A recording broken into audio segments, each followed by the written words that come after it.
News Live at 5. A federal judge has overturned the conviction of Brendan Dassey in the murder of Teresa Halbach. We have to start with the big political story of the day. Donald Trump's campaign manager in trouble for allegedly grabbing a reporter. Will this hurt his campaign? Can anything really hurt his campaign? It's a reunion of the 1996 championship team, really, and they've all been excited to see each other and the coaching staff. It's really been great. We're told that it was a middle school aged boy that was hit by a bus while crossing 2nd Street at the intersection behind me. Donald Trump's aggressive demeanor and promise to put Hillary Clinton in jail may have fired up Trump's base. Today, investigators answered questions about why 38-year-old George Birch from Virginia is their only suspect in the killing of Nicole Vanderheiden. An out-of-this-world achievement for a Wisconsin native and NASA astronaut Jeff Williams is that when I get nervous about grilling, I'm worried I'm going to get something wrong, but this isn't that scientific. Oh, no, it's a trust. Breaking news live at 6. A 19-year-old suspect is behind bars in connection to the murder of an Oneida couple. The new school year is full of firsts as kids meet new friends, new teachers, and learn new subjects. This arrest is coming on the heels of a weekend on alert for local schools. Stephen Avery's lawyer filing paperwork today to re-examine DNA evidence. Now, what about recording a traffic stop?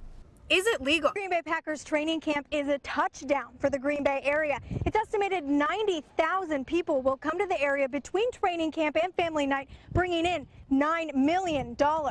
Inside the command center, correction officers are keeping a close eye on each of the inmates. So this is exactly where he traveled in the past 24 hours. One of those inmates is Mark. We're concealing his identity for his privacy. I'm able to go to work. He's serving a sentence for a felony OWI. I go to my AA meetings every week. On top of wearing an electronic monitoring bracelet, he's also required to take a breathalyzer test 5 times a day. The device taking his picture and then sending the results directly to the jail. And within less than 5 minutes, we have the results of their test. Brown County Huber Lieutenant John Mitchell says electronic monitoring is a privilege, and the offenders must stay sober and abide by the rules. Most of these people are all just our community neighbors, friends, family, people from our church, people from our schools. Mitchell says if done right, electronic monitoring helps the inmates learn to live within the law in their own environment.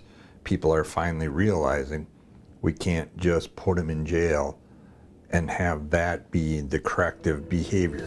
But there is a liability to electronic monitoring. Brown County carefully screening each inmate and using the technology to make sure they're not a danger to the community while on the program. If the offender tries to pull it off of his ankle or something, it'll immediately alarm. It works by GPS. Each bracelet the inmate wears is monitored by their zones, a home zone and work zone. This is her house right here. Her entire home zone is this big. And when they're not at work, they must be in their home zone. I can go out of the house, I can do all my yard work and stuff and just can't leave my yard, basically. Brown County says the most common violation they see is an offender failing to stay sober. If that happens, the privilege of electronic monitoring is revoked. For people like Mark, the program has been successful. I was a very chronic alcoholic and it was out of control. And if it wasn't for the drunk driving ticket and what happened, I don't think I would be here right now.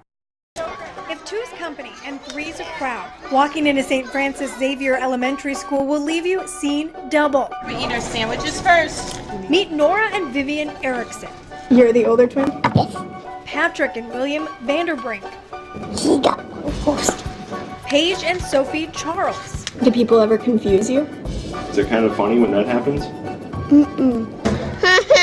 And wait, there's one more. Meet Alex and Nikki Schnabelt. What do you like to do together? Have Nerf gun fights. Get set. All 4 sets of twins started kindergarten together this year. What's your favorite part about having a twin? That we get to play all the time. Yeah. The twins are just one way Xavier Elementary School is seeing its growth firsthand. This year with 540 students, their enrollment is up 3%. It's an exciting time, and boy, I give their parents so much credit. President of Schools Deacon Ray Dubois says like with any of their students, they'll be working with each family to make sure each set of twins transitions into school easily. They all seem to be dealing with this very well. But if you ask the 8 of them, they're already settled in. What do you guys like about school? Going to the gym? My favorite part at school is going outside. Nah, we play together. It's no surprise these kindergartners already have a special bond. My best friend, Phyllis. It was just unusual. I couldn't even. Phyllis Colfo woke up to quite the commotion this morning. Police officers knocking on her door, telling her to stay inside. Of course, I dressed up and went outside because I wanted to see what was happening. Green Bay police got a call that neighbors had spotted a bear early this morning, and after containing it on the 1500th block of Leo Street, called in the DNR. We have bears moving in and out of urban areas probably more often than people are aware of. The DNR tranquilized the bear, but the first dose wasn't enough. We moved very slowly and methodically and gave it some more to get it to the point where it was going to be immobilized and safe to handle. Wardens and police carefully loaded the bear into a cage, tagged it, and took the bear to northern rural Oconto County. Gives it the best chance for a good outcome. A happy ending for all. Neighbors glad to see the bear safely taken away and still in shock at having a bear in Packerland. You just don't imagine that there's going to be a bear in the middle of Green Bay. Turkey, yes, a few deer, lots of squirrels, but no bear. Lights turn on and off. They hear voices down here. It's a place you wouldn't expect to find a haunting, but in the basement of the Ashwaubenon bowling alley, some say there's a paranormal world. Yeah, there's spirits all around us. A lot of people don't believe.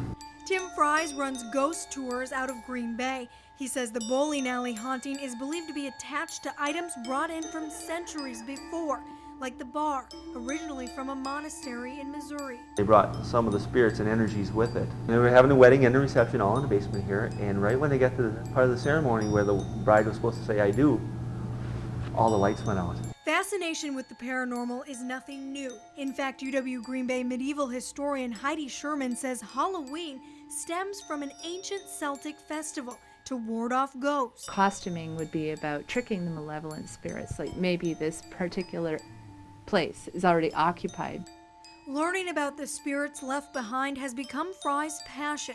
He's researched hauntings all around Green Bay, including Captain's Walk Winery, an activity reported in other downtown buildings. Once you've had an experience, you pretty much know that they're around you at all times. So as you grab your witch's hat or goblin's mask, take a look around you.